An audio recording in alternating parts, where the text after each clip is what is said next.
ele. Se o homem dá a semente da discórdia para a mulher vai gerar a discórdia e vai aumentar ali. Então, cuidado, ó. Mulheres, não desse não vocês têm que gerar. Então, feliz Dia das Mães. Graças a Deus pelas mães. Graças a Deus por vocês. Amamos vocês. Amém? A gente. Ontem o Samuel, o presbítero Samuel, mandou uma mensagem. Eu vou fazer alguma coisa para as mães, tá? Samuel, passou batido agora, já conheci. Olha, eu sei que ainda a gente está engatinhando ainda, para a igreja passar lá no lugar. Eu sei que Deus vai dar o melhor formato. A gente vai melhorando a cada dia. Vai dar um despertar. Estou querendo isso. Amém? Deixa eu passar a batida, não era para deixar passar. E de novo, para dar uma lembrancinha, não. Então, correr atrás da agora já está em cima, deixa para uma próxima. Mas fica aqui a nossa gratidão pelas mães. Tá bom? Amém. Deus abençoe. Irmãos, abre aí Apocalipse.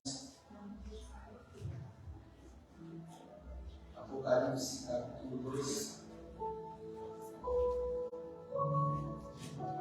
Algo que Deus está falando no meu coração. Esse dia especial, ceia. Gostaria que os irmãos dedicassem toda a sua atenção para essa palavra. É algo que Deus falou comigo. Primeiro, eu tenho certeza que é algo da parte de Deus. Amém? Apocalipse 2. Nós vamos ler o verso 8 a 11. Fala sobre a igreja em Esmirna. Quem achou? Amém. Aonde da igreja de Esmirna escreve? É Jesus falando com João, que é a ferramenta e instrumento de Deus para escrever o livro do Apocalipse. Aonde da igreja de Esmirna escreve? Estas coisas diz o primeiro e o último, que esteve morto e tornou a viver. Conheço a tua tribulação, a tua pobreza, mas tu és rico. E a blasfêmia dos que assim mesmo se declaram judeus e não são, sendo antes sinagoga de Satanás. Não temas as coisas que tens de sofrer. Eis que o diabo está para lançar em prisão alguns dentre vós, para serdes postos à prova, e tereis tribulação de 10 dias. Ser fiel até a morte, e dar-te-ei a coroa da vida. Quem tem ouvidos, ouça o que o Espírito diz à igreja. O vencedor de nenhum modo sofrerá dano da segunda morte. Amém? Feche os olhos e orar por você. Aleluia. Senhor, nós estamos aqui mais um domingo para a ceia, mais um domingo que nós nos reunimos aqui para te louvar, para te adorar. E Pai, não faz sentido nenhum nós estarmos aqui se Teu Santo Espírito não mover. Não faz sentido nenhum nós pregarmos a palavra se o Teu Santo Espírito não se fizer presente, não falar aos nossos corações. Então eu quero clamar, ó Pai, não leve em consideração as nossas limitações. Não leve em consideração a minha limitação, Senhor. Mas nos ajuda nessa manhã. Usa-me nessa hora. Que não seja eu nesse momento, mas que seja a Tua voz, que seja a Tua boca. Fale com a Tua igreja, Pai. Que a Tua palavra seja guardada no coração de cada irmão que aqui está. E eu peço, Senhor, afasta todo o mal, tudo aquilo que queira fazer com que os irmãos que aqui estão esqueçam essa palavra. Que essa palavra cumpra o objetivo que o Senhor enviou. Eu te agradeço por tudo que o Senhor tem feito, no nome do Pai, do Filho e do Espírito Santo. Amém. Deus. Faça sentar. Serei breve, tá? Fala aí pro irmão que está do seu lado aí. Não seja sinagoga de Satanás. Seja a igreja. Irmãos, Esmirna. Jesus ele fala com o povo de Esmirna, para a igreja de Esmirna, ele fala assim, ó. você é pobre. Estou vendo sua pobreza. Mas tu és rico. Quando a gente pensa que Jesus está falando para a igreja que ela é pobre, às vezes a gente pensa assim, lá a cidade era pobre. Eles estavam localizados num lugar pobre, num lugar que não tem comércio, não tem nada. Mas não é verdade. Esmirna era uma cidade onde era uma cidade próspera. Era uma cidade que era conhecida pela beleza dela. Se você for ver lá, ela fica localizada perto de um mar chamado Mar Egeu. Hoje é a Turquia. Se você olhar, jogar no Google e falar assim, Mar Egeu, coloca lá, Mar Egeu, depois joga no Google. Para você ver que lindo que é esse mar. Que lindo onde essa cidade está localizada. Então essa cidade ela era conhecida por ela ter beleza, por ela ser linda, por ela ter comércios. Quando a pessoa saía da Índia e da Pérsia para ir para Roma, era necessário que passasse por essa cidade. Logo, ela se tornou um ponto que era comércio, as pessoas se encontravam ali, de certa forma, ia uma viagem e parava naquele local, porque era bonito, havia lugares para fazer trocas de comércio. Então era uma cidade que, de certa forma, era rica. Os historiadores vão dizer que dentro dessa cidade também existia uma assembleia dos humanos, de tal importância que a cidade tinha. Mas, veja, em contraste com uma cidade que é rica e populosa, que é linda em belezas naturais, que tinha dinheiro, Jesus ele fala para essa igreja. Fala para essa igreja que ele vê a pobreza dela, mas ela é rica. Mas que pobreza é essa? Veja, entre as cartas do Apocalipse, essa é a única carta que não tem nenhum tipo de desaprovação de Deus a uma igreja. Ele fala assim, olha, ele sempre vem alguns pontos. Vocês estão indo bem nisso, mas contra ti eu tenho algo nas outras igrejas. Para essa igreja, é a única que não tem nenhuma desaprovação da parte de Jesus contra ela. Glória a Deus. E ele falava assim, você é pobre, mas tu és rica. E ela é localizada numa cidade rica. Porque o que acontece? Acontece que dentro daquela cidade havia um povo idólatra. Eles idolatravam os imperadores romanos. E aí aqueles que eram cristãos se decidiam falar assim, olha, eu não vou idolatrar. Eu vou ser verdadeiro, eu vou adorar só a Cristo, vou adorar só a Deus. Eu vou adorar só Jesus, aquele em que eu tive encontro na igreja fazer isso. Enquanto a partir de Israel não vai adorar? Então tá bom, agora vocês perderam todo o direito que vocês têm. Vocês não vão poder participar do comércio. Vocês não vão participar das coisas sociais, vocês vão ser excluídos. Porque vocês não fazem parte dessa cidade próspera, vocês não fazem parte desse lugar aqui. Então, nessa briga, vocês não fazem parte de mais nada. Vocês vão ser excluídos.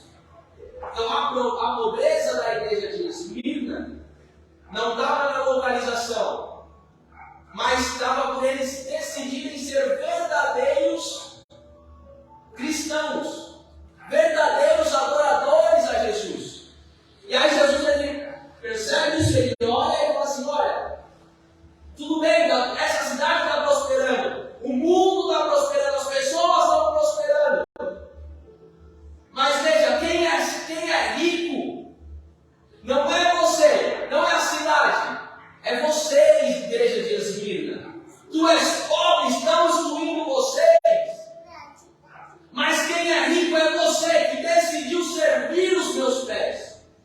Quem é rico é você, que por causa de mim ainda assim aguenta a perseguição. Que ainda assim, por decidir me seguir, decidiu abandonar tudo, toda a sociedade, tudo que há nesse mundo para servir a mim. Então quer saber alguma coisa? Você é pobre para quem está te vendo, mas para mim, tu és rico, porque tu és rico.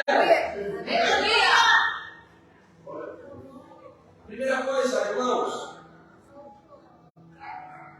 Nada desse mundo vale a pena se nós perdermos a nossa salvação, a nossa fidelidade com Cristo.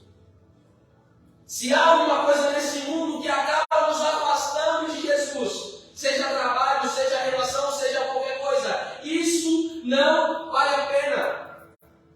Nós podemos ser ricos de qualquer forma, de todas as formas, mas para Deus nós seremos pobres se nós estivermos longe dele, se o nosso coração estiver longe dele.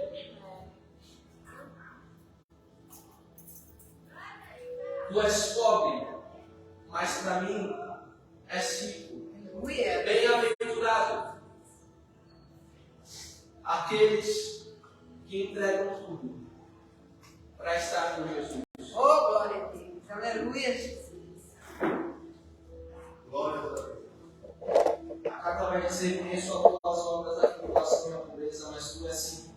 Mas em contrapartida ele fala, ele abre uma denúncia para outra organização.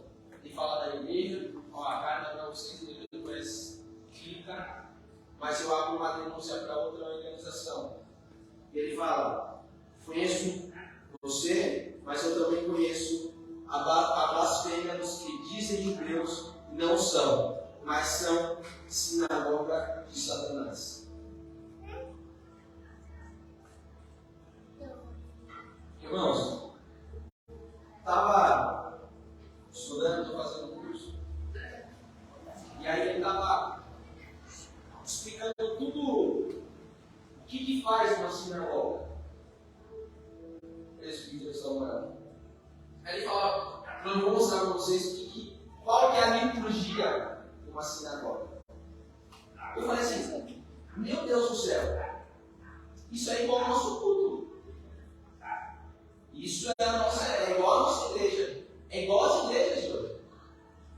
Tudo que a gente herdou agora, que eu pregando aqui, isso acontecia numa sinagoga. Tanto é verdade que se a gente vê lá nos evangelhos, Jesus ele chega numa sinagoga e ele começa a ler ali as mensagens dos profetas, e aí eles expulsam Jesus e tal, porque acontecia esse tipo de pregação. Dentro da sinagoga aconteciam orações, aconteciam cantar de salmos. E ele foi explicando e eu falei assim, meu Deus, isso é igual a uma igreja. A sinagoga é igual a uma igreja, é igual ao culto que a gente está fazendo. Olha só, a primeira parte tinha um louvor. Quando eles param, reconheciam Jesus, a Shekinah de Abel, fala. Depois eles vinham fazer uma oração do Criador. Uma oração específica para Deus Criador. Depois havia uma confissão de pecados entre eles. Isso numa sinagoga, onde Jesus ainda não tinha entregado a vida dele. Havia confissão de pecados, havia um perdão entre eles, um período de perdão após a confissão de pecados. Havia um período de oração, de gratidão a Deus. Depois havia uma oração de amor, eles faziam uma oração de gratidão a Deus. Depois faziam uma oração de amor. E depois eles faziam uma oração de crença a um Deus único. Eles oravam e falavam assim, nós cremos no Senhor, o único Deus, o único poderoso. Depois eles faziam uma declaração de fé. Depois eles faziam uma oração de bênçãos, pediam oração de bênção, Senhor, Deus me abençoa, cuide da minha profissão. Depois tinha um ensino. Eles liam as leis, liam aquilo que os profetas disseram. E ao final disso tudo, sabe o que acontecia? Tinha uma bênção. A bênção araônica. É bem similar com aquilo que nós estamos fazendo, não? Uma sinagoga. Agora, nós herdamos coisas da sinagoga. Nós fazemos coisas parecidas com uma sinagoga. E muitas vezes Jesus entrou numa sinagoga para denunciar aquilo que estavam fazendo. Agora, a minha pergunta é, se na sinagoga fazendo já a bênção araônica ao final do momento deles,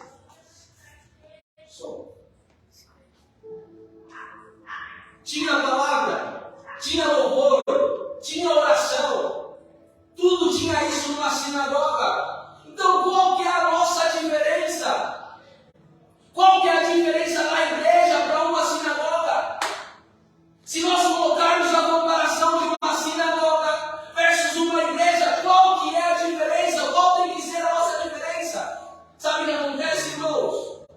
O problema é que às vezes nós aprendemos a ser sinagoga.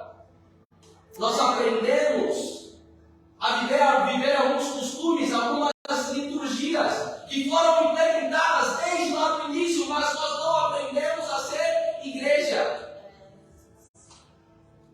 E qual que é a diferença de uma sinagoga para uma igreja?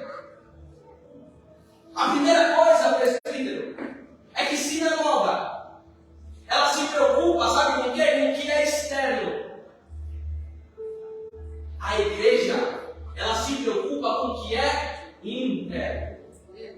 Em Mateus 23, 25 vai dizer: ai de vós, escribas e fariseus, que são aqueles os mestres das sinagogas.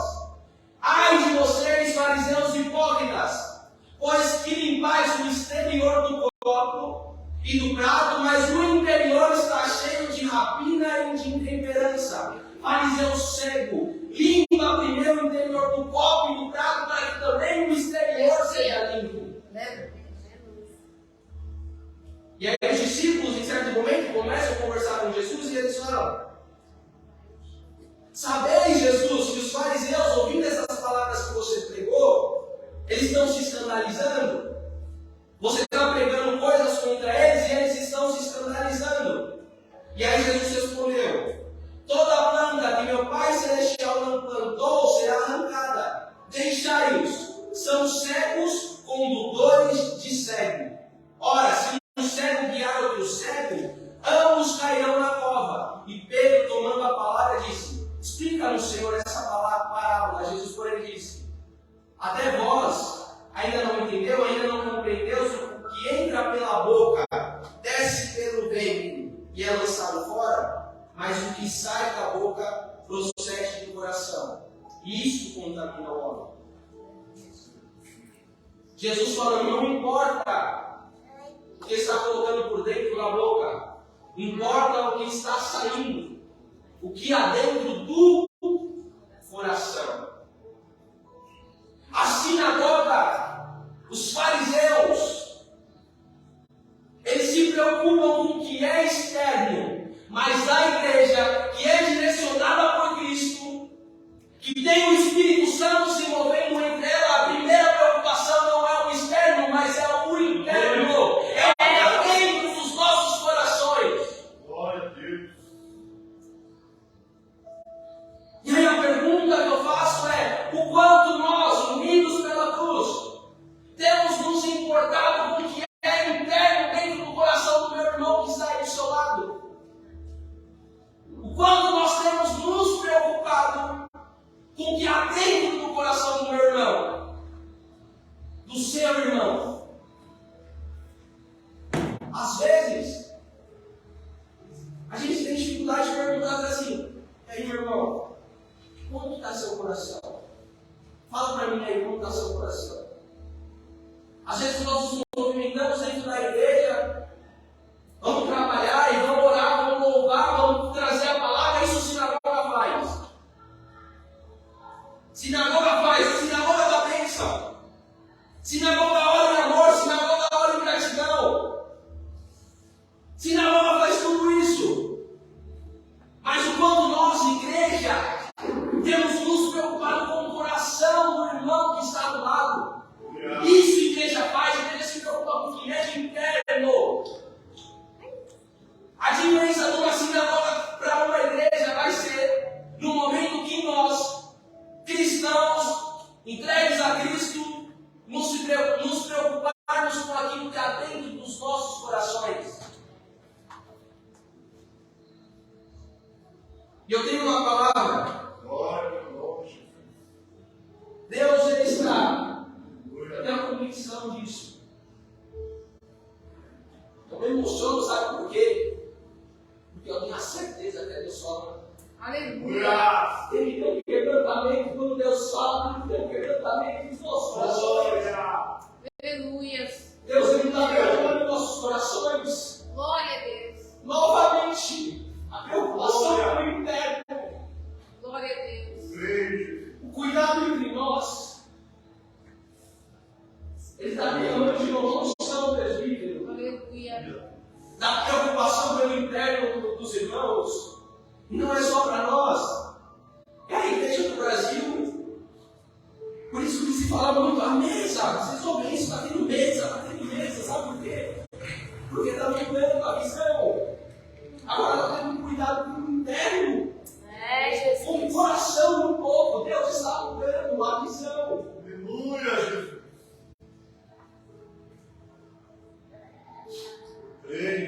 E aí, irmãos, não é só isso. Qual que é a diferença da sinagoga para a igreja?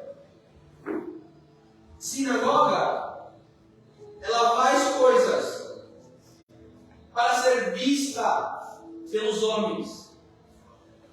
A igreja faz porque deseja intimidade com o Pai. Mateus 6 vai dizer: e quando orares, Jesus ele falou: olha, quando orares, não seja como os hipócritas, pois se comprazem em orar em pé, onde? Nas sinagogas. Havia oração nas sinagogas e eles querem orar de pé, em voz alta, nas esquinas, nas ruas, parecerem visto pelos homens. Em verdade vos digo que já receberam o seu galardão. Mas tu, quando orares, entra no teu aposento e fecha a tua porta, e ora ao teu Pai que está em secreto. E seu Pai que vem em secreto te recompensará publicamente. Sinagoga busca aquilo que os homens estão vendo. A igreja não. A igreja faz para ter intimidade com o Pai. Não importa se alguém está vendo. Não importa o que estão vendo. Não importa quem está vendo. Eu faço porque eu quero e desejo o Pai. E o plano das nossas vidas. Nós temos abandonado aquilo que nós temos feito aqui, dentro dessas quatro paredes, para viver dentro da nossa casa uma intimidade com o Pai. Gente, a gente está aqui em família, todo mundo se conhece aqui, todo mundo sabe quem é quem aqui. E a gente canta, a gente louva. Mas, cara, sincero, de verdade mesmo, o quanto nós temos dedicado a nossa vida? Cada um sabe do seu íntimo, não tem problema. Eu quero que a gente reflita o quanto, fora dessas quatro paredes, nós temos dedicado a nossa vida para buscar uma intimidade com o Pai. Jesus ele veio nessa terra, implementou o maior projeto dele, que é a igreja. Não é para nós sermos vistos somente pelos homens, mas ele quer que nós guardemos os nossos corações, entremos no nosso quarto e oremos a ele para a gente receber uma conversa do Pai que está em secreto. Nós precisamos separar tempos das nossas vidas para buscar esse Pai. Para buscar uma intimidade com Deus. E essa vai ser a nossa diferença de sinagoga e igreja. E nós fazemos porque nós desejamos o Pai e tivemos um encontro com Cristo. Não porque eu quero estar aqui na frente orando, pregando, louvando, não. Mas eu faço porque eu tive um encontro com Cristo. E eu desejo esse Pai. Glória a Deus. Glória a Jesus. E Deus, Ele está nos chamando para um período mais profundo de intimidade com Ele. Esquecer tudo aquilo que a gente... Esquece agora o que a gente aprendeu, do que a gente herdou dessas sinagogas. Isso aqui, ó, a liturgia foi algo que a gente herdou. Agora é algo mais profundo. É uma verdadeira entrega. É uma verdadeira devoção. Agora eu toco meus instrumentos, não para fazer uma música só. Agora eu toco meus instrumentos porque eu conheci a Jesus e eu amo a Jesus e eu quero entregar meu verdadeiro louvor a Deus. Aleluia. Agora eu oro, não é porque eu aprendi a orar e eu vi que é assim que faz.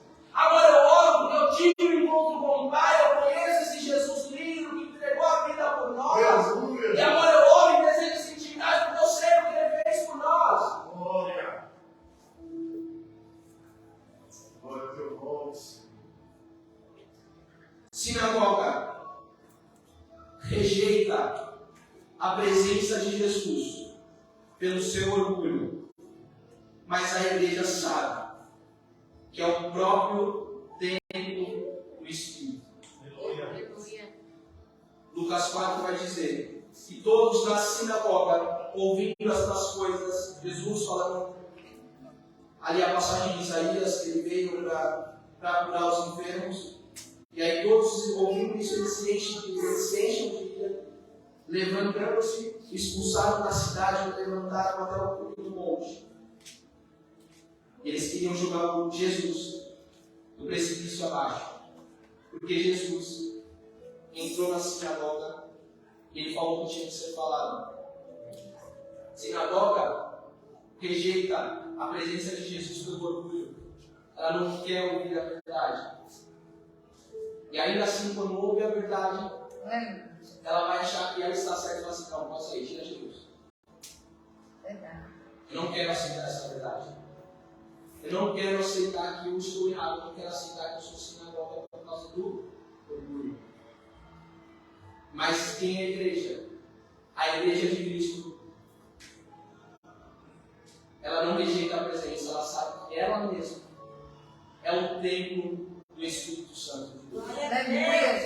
Não sabem vós que sois templos de Deus, que o Espírito de Deus habita em vós. Se alguém destruir o templo de Deus, Deus o destruirá, porque o templo de Deus que sois vós é santo. Aleluia! Você é templo do Espírito Santo de Deus. Glória! Limpa o que está sujo, limpa esse templo, porque você é a habitação do Espírito Glória a Santo de Deus. Deus. E aquele que não limpa, aquele que destrui o templo, está escrito aqui, aquele que destrói o templo de Deus, que é o seu corpo, Deus o destruirá, porque o templo de Deus que sois vós é santo. Se você não cuida do templo, da habitação do Espírito Santo, você será destruído. É isso que a palavra diz, não é no Antigo Testamento, é no Novo Testamento. Então cuida do que há dentro de você, cuide do templo do Espírito Santo de Deus. Aleluia. Não é algo externo, é algo interno. É uma mudança de natureza. Não é mais liturgia, costumes, não é só isso aqui sinagoga faz. É transformação de natureza. É interno, é um desejo diferente. É uma briga diferente. A briga é outra. Às vezes nós estamos preocupados, eu vou falar, a gente se preocupa com o externo, com o veste, mas sabe o que está acontecendo? O mundo não está querendo mais casar. O mundo está virando homossexual. A homossexualidade está entrando dentro da igreja. A pornografia é real. Os vícios são reais. E nós preocupados, sabe com o que? Com veste. Gente, tem coisa muito maior que isso.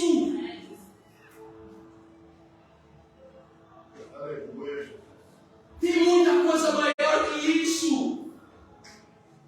Igreja, a gente tem que despertar. Está tudo bem, a gente viveu bem, está bem aqui, mas desde o nosso coração esteja com a motivação correta.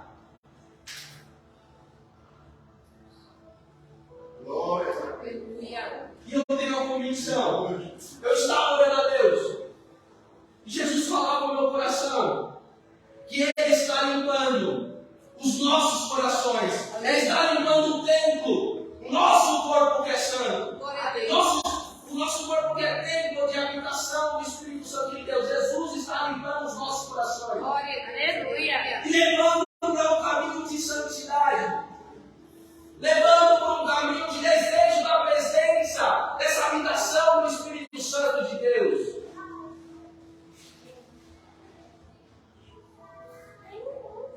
E o quarto ponto e último, sinagoga, ela ouve a palavra, tem pregação, mas a igreja, ela não só ouve, ela vive a palavra. A sinagoga ouve, a igreja vive. Aleluia. Em João vai contar que Jesus na sinagoga lhe fala: eu sou o pão da vida.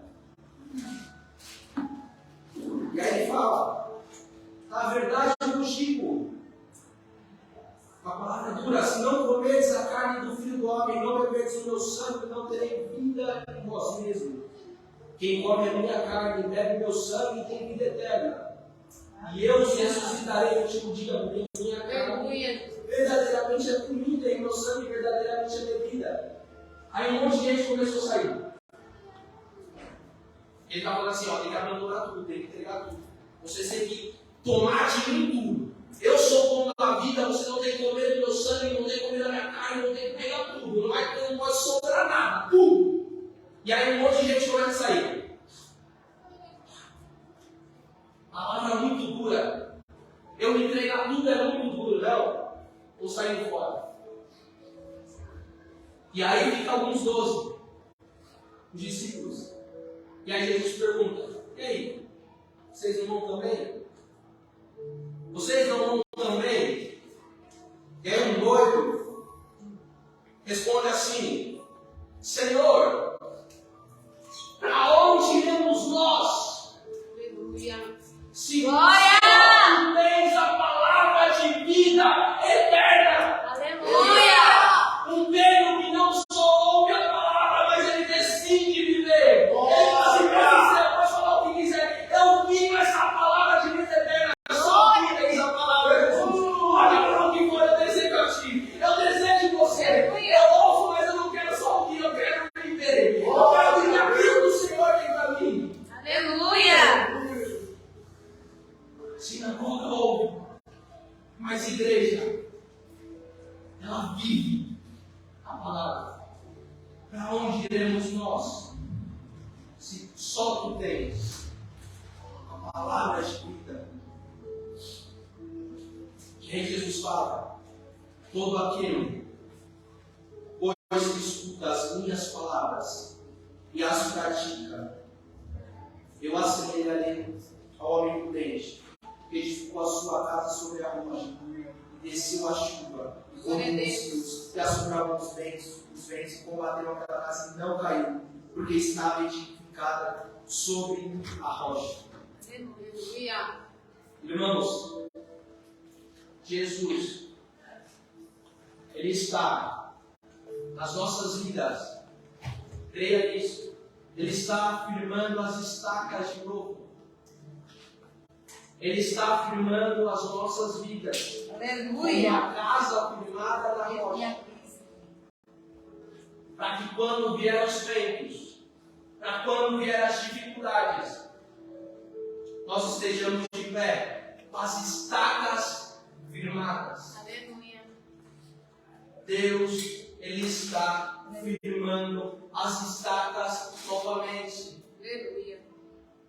Viver a palavra não é só ouvir, viver. Casa firmada na rocha.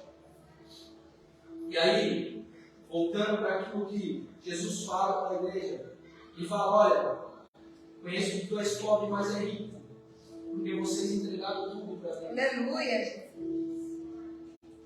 Eu tenho visto também os da sinagoga de Satanás, falam que é judeus, mas não são. Não sejamos sinagoga de Satanás, sejamos igreja. E aí ele continua: igreja de Esmirna, vocês que são fiéis, vocês que entregam tudo, vocês que não se abalam, vocês que decidiram viver por mim, nada temas das coisas que há de padecer. Eis que o diabo lançará algum de vós na prisão, para que sejais tentados, e tereis uma tribulação de 10 dias. Mas ser fiel até a morte, e dar-te-ei a coroa da vida. Uma das estratégias de Satanás para tirar a verdadeira igreja do caminho para tirar a igreja da fidelidade, é jogar alguns delas, alguns deles que estão no meio da igreja, na prisão. Satanás, ele quer mandar algum de nós que estamos aqui e estamos tentando entregar tudo a Jesus, ele vai querer mandar alguns de nós à prisão para sermos tentados. Mas ele fala assim, é por algum período só. Vão ser tentados, alguns de vós vão à prisão, vão ser tentados, mas veja, é por alguns dias, é por 10 dias. Mas ser fiel, entrega tudo, não permita que essa tentação, que essa prisão te abale, não permita que essa tentação, que essa dor te mate, mas ser fiel até a morte e dar-te-ei a coroa da vida. Aleluia! Se Deus ele está falando que está mudando o nosso sentimento de sinagoga para a igreja, mudando o nosso interno, mudando a forma de intimidade com Deus, mudando a forma de ver a palavra, você pode ter certeza que Satanás ele vai vir com estratégias para colocar algum de nós na tentação, nas prisões da vida. Mas é por algum tempo. Jesus foi tentado no deserto, mas ele resistiu. Ele foi fiel. E a Bíblia vai dizer que Satanás, naquele momento, ele foi embora. Se formos fiéis, se nós resistirmos aquilo que Satanás vai tentar entregar, nas nossas tentações, nas nossas fraquezas, ganharemos a coroa da vida. Quem tem ouvidos, ouça o que o Espírito diz às igrejas. Aleluia! O que vencer não receberá o dano da segunda morte. Glória! Porque lá no começo da carta ele fala: sou eu que venci a morte. Aleluia! Quem fala a vocês, sou eu que venci a morte. Aleluia! Glória a Deus! E é isso que nós queremos ser lembrados aqui nessa manhã, uma manhã de ceia. A mensagem de Cristo falando conosco. Eu fui para a cruz, mas eu ressuscitei. Oh, glória! E há uma nova aliança no meu sangue. Aleluia! A nova aliança que é pela fé. Aleluia! Que pela entrega dele fomos curados. Que pela entrega dele fomos sanados. Que pela entrega dele ele venceu as nossas enfermidades. Aleluia! Glória a Jesus! Que pela entrega dele ele venceu a morte. E aquele que ser fiel até o fim não sofrerá o dano da segunda morte. Nós, como igreja, cearemos, relembraremos o que Jesus fez por nós. E a mensagem é essa: não sejam sinagoga de Satanás, mas sejam igrejas. Permaneçam firmes, que a partir do momento que nós começarmos a entregar tudo, Satanás ele vai colocar no meio de nós tentações, vai tentar colocar nós prisões, mas é por tempo determinado. Aleluia, Jesus! E se você ser fiel, Oh, glória a Deus! Aleluia! mesmo que ainda você morra, na vida eterna, você não sofrerá o dano da segunda morte. Aleluia, Jesus! Ser fiel até a morte, ganhará a coroa da vida. Feche os seus olhos. Senhor, nós te louvamos.